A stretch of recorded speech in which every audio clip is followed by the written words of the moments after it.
दिशा के मर्डर के बारे में पूछताछ हो गई, उसके ऊपर उनका झगड़ा हो गया और झगड़े में ही सुशांत का मर्डर हुआ है। दुनिया को मालूम है, तो इसलिए एक ही बार नार्को टेस्ट करो और सच्चाई बाहर निकालो। सुशांत सिंह राजपूत केस में आज के बाद कोई सवाल नहीं बचेगा। आज मैं पूरे देश को बताने जा रहा हूं कि सुशांत को मारने की साजिश किस दिन हुई। सुशांत सिंह राजपूत वाला मामला होने के बाद क्या अब एक और बड़ी चीज सामने आ सकती है? जिस प्रकार सुशांत के पुराने एक असिस्टेंट ने ये बात का खुलासा किया था कि रिया उनकी लाइफ में जब से आई थी तो उन्होंने पुराने स्टाफ मेंबर्स को हटाना शुरू करा था और नए लोगों को लाना शुरू कर दिया था। और दूसरी तरफ क्या आने वाले टाइम पर एक बार फिर से महाराष्ट्र में बीजेपी और शिवसेना का गठबंधन हो सकता है? एक बार फिर से मुख्यमंत्री क्या उद्धव ठाकरे जी बन सकते हैं? कुछ ऐसी भी बातें निकल के आ रही है सामने। और दूसरी तरफ कहा जा रहा है कि अंकिता लोखंडे को लेकर जो अक्सर चर्चा में बनी हुई है बिग बॉस के अंदर जाने के बाद फिर से खबर निकल के आ रही है। सब कुछ आपको बताएंगे डिटेल में, पर सबसे पहले आपसे अपील करेंगे अगर आप इस चैनल पर नए हो तो वीडियो को लाइक करना, वीडियो को शेयर करना, चैनल को सब्सक्राइब करना बिल्कुल मत भूलना। यहाँ पर सबसे पहले अगर हम बात करें तो जिस प्रकार कहा जा रहा है कि सुशांत सिंह राजपूत वाला मामला 3.5 साल से चल रहा है, इस मामले में चीजें तो बहुत सारी निकल के आ रही हैं जो आपके सामने है। इन सारी चीजों को देखा जाए तो कहा जा रहा है कि एक आज फोटो हमको मिली, जिस फोटो में लिखा था कि सुशांत सिंह राजपूत के एक फॉर्मर असिस्टेंट थे जिन्होंने दावा करा था, जिन्होंने एक बात को रिवील किया था कि सुशांत की लाइफ में रिया के आने के बाद रिया पुराने स्टाफ मेंबर्स को हटा रही थी और नए लोगों को ला रही थी। अब ये बात आपको याद होगा, अंकित आचार्य जो सुशांत के साथ जुड़े हुए थे उन्होंने भी दावा किया था कि भैया उनको भी सुशांत की लाइफ से दूर कर दिया गया। सुशांत से जब वो मिले नहीं, उनको कहा जा रहा है कि अपने घर से वो लौट कर आए तो पता लगा कि उनको हटा दिया गया है और नए लोगों को अब रखा जा रहा है जॉब पर। और जबकि अंकित कहते थे कि सुशांत का बिहेवियर उनके साथ बहुत अच्छा था और अचानक से रिया के आने के बाद कैसे चेंज कर दिए गए स्टाफ मेंबर ये वो भी नहीं जानते थे। पर ऐसे ही सुशांत के जो एक्स असिस्टेंट थे जिन्होंने दावे करे, तो इसमें एक सवाल बन जाता है कि आखिरकार कि सही में सुशांत की लाइफ में रिया के आने के बाद इतना सब कुछ चेंज हो रहा था तो क्या किसी को कभी शक नहीं हुआ? क्या किसी को कभी ऐसा नहीं लगा कि आखिरकार रिया के आने के बाद इतना सब कुछ कैसे बदल रहा है? क्या आखिरकार रिया को किसी ने भेजा था? रिया को किसी ने कहा था कि जाओ सुशांत की लाइफ में जाओ, सुशांत की गर्लफ्रेंड बन जाओ और बाद में ये सब हो जाएगा?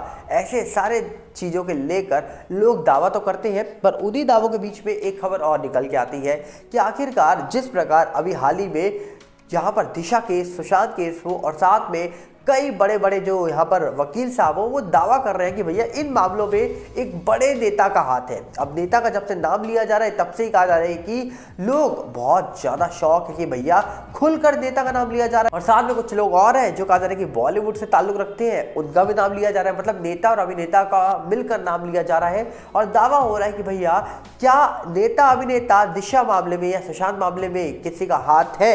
ऐसे दावे जब किए गए तो भैया लोग शौक हो गए, इतने खुले तौर पर कैसे कोई नाम ले सकता है? उसी के बाद कहा जा रहा है कि अब एक प्रयास लगाया जा रहा है कि आने वाले वक्त पर क्या हम देख सकते हैं बीजेपी की और शिवसेना की सरकार एक बार फिर से बनेगी, गठबंधन होगा, मुख्यमंत्री कोई और बन जाएगा, पर क्या फिर से शिवसेना पार्टी जिनके कहा जा रहा है कि मुख्यमंत्री उद्धव ठाकरे जी थे और दूसरी तरफ देवेंद्र फडणवीस जी जो कहा जा रहा है कि बीजेपी से ताल्लुक रखते हैं, एक बार फिर से मिलाएंगे हाथ और फिर से क्या पार्टी में दोनों एक साथ चलते हुए दिखाई देंगे? क्योंकि ऐसा दावा हो रहा है कि जब से ही बड़े लोगों का नाम लिया गया नेताओं का, तब से लोगों ने अपनी गद्दी छोड़ दी है। पर गद्दी छोड़ी है लेकिन आज भी वो वही मौजूद है जहां पर वो थे पहले। तो क्या आने वाले वक्त पर जिस प्रकार बीजेपी कहा जा रहा है कि फुल्ली तौर पर नहीं जीत पाई थी महाराष्ट्र में, उनको गठबंधन करना पड़ा था। अभी हाल ही में नीलेश ओझा जी ने भी दावे करे हैं कि कुछ लोगों ने दावा करा है कि भैया थोड़ा बहुत कॉम्प्रोमाइज़ कर लेते हैं और कहा जा रहा है कि गठबंधन कर लेते हैं, मतलब साथ में जुड़ जाएंगे पर पावर जो है वो थोड़ी बहुत तुम ज़्यादा रख लेना, हम थोड़ी कम रख लेंगे। सीट में कहा जा रहा है कि ऊंची गद्दी में तुम बैठना, थोड़ी नीची गद्दी में हम बैठ जाएंगे। कुछ इस प्रकार भी उन्होंने दावे किए थे। जब उन्होंने दावे करे थे तो लोगों ने कहा था कि भैया यहाँ पर अगर एक बार फिर से पार्टी मिल गई तो क्या न्याय मिलेगा? क्योंकि 2020 में जब ये मामले हुए थे तब कौन सी सरकार थी और जब सरकार उस समय की जो थी वो सरकार न्याय नहीं दिला पाई, सीबीआई को नहीं ला पाई और साथ में लोगों की भावनाओं के साथ खड़ी नहीं हो पाई, तो उस सरकार पर लोगों का विश्वास क्या आज भी बना रहेगा अगर वो दोबारा से सत्ता में आ जाती है? तो यहाँ पर कई बड़े सवाल उठ जाते हैं कि आखिरकार क्या सही में दोबारा से वो पार्टी आ जाएगी सत्ता में और उसके बाद फिर से क्या न्याय जिसकी उम्मीद जगी हुई है वो दब जाएगी, क्योंकि जिस नेता का नाम लिया जा रहा है दिशा केस में वो छोटा मोटा नेता नहीं है, बहुत बड़ा नेता है। अब आने वाले वक्त में अगर कुछ होगा तो सामने आ ही जाएगा, और अगर नहीं होगा तो आपको पता ही है भैया, नेता अभिनेता जिसके हाथ में पावर, जिसके हाथ में सत्ता, वो आज के टाइम पर राजा। और राजा को कभी भी प्रजा से दिक्कत हुई है क्या? हाँ, ये बात है कि प्रजा अगर यहाँ पर बुरा मान जाए कोई राजा की बात का, तो भैया प्रजा साथ छोड़ दे तो राजा डगमगा जाता है। पर कई बार राजा को कभी भी दिक्कत नहीं हुई है प्रजा से, इस बात को लेकर कि भैया प्रजा कुछ भी बोलती रहे, राजा तो हम करेंगे तो हम अपनी मर्जी की। तो अब देखने वाला विषय होगा कि आने वाले वक्त पर क्या जिनका नाम लिया जा रहा है, बड़े नेता का नाम, उनकी ही पार्टी सत्ता में आ गई तो क्या होगा उस मामले का, जिस मामले को लेकर आज टाइम पर बहुत चर्चा हो रही है। और दूसरी तरफ अगर हम बात करें तो कहा जा रहा है कि अंकिता लोखंडे को लेकर जो लगातार चर्चा होती रहती है, एक बार फिर से बिग बॉस 17 से अंकिता लोखंडे को लेकर एक बड़ी खबर निकल के आ रही है। कहा जा रहा है कि विक्की जैन ने पत्नी अंकिता लोखंडे को लेकर किया बद्धे कमेंट्स, इस पर भड़की है एक्ट्रेस। दोनों के बीच हुई जबरदस्त, कहा जा रहा है कि बहसबाजी। जी हाँ, यहाँ पर बता दिया जाए डिटेल में कि क्या खबर निकल के आ रही है। इसमें दावा हो रहा है कि ये खबर छापी है एबीपी न्यूज़ ने, और खबर में ये लिखा हुआ है कि बिग बॉस 17 के घर में अंकिता लोखंडे और विक्की जैन के बीच में अक्सर लड़ाई झगड़े देखने को मिल रहे हैं। कहा जा रहा है कि लेटेस्ट एपिसोड में अंकिता और विक्की के बीच काफ़ी, कहा जा रहा है कि अनबन हुई है। दरअसल अंकिता को पता चला कि विक्की ने उसके लिए कुछ कमेंट किए हैं जो अंकिता को बिल्कुल पसंद नहीं आया, इसकी वजह से उनके बीच काफ़ी बहस हुई है। अब आपको बता दिया जाए, वैसे भी ऐश्वर्या शर्मा जो बिग बॉस से अभी निकली थी हाल ही में, उन्होंने कहा था अंकिता ये प्लान के तहत कर रही है, सुशांत का नाम ले रही है, प्लान के तहत ले रही है, यहाँ पर लड़ाइयाँ हो रही है इन लोगों की, ये भी प्लान है ताकि ये लोग बने रहे स्क्रीन में, और स्क्रीन में बने रहेंगे तो टॉप में आते रहेंगे। टॉप में आने का मतलब क्या है भैया, आप शो को जीत जाएंगे। रियलिटी शो है, रियलिटी शो में वही जीतता है जिसका चेहरा स्क्रीन में बना रहता है। इसके बाद लिखा है, कहा जा रहा है कि एक टास्क के दौरान विक्की ने अंकिता को, कहा जा रहा है कि लेकर एक कमेंट किया था। बाबू भैया और अभिषेक ने अंकिता को इसके बारे में बताया था। रूम में अभिषेक, बाबू भैया, अंकिता और विक्की बैठे थे। इस दौरान बाबू भैया, विक्की और अभिषेक में बहस चल रही थी।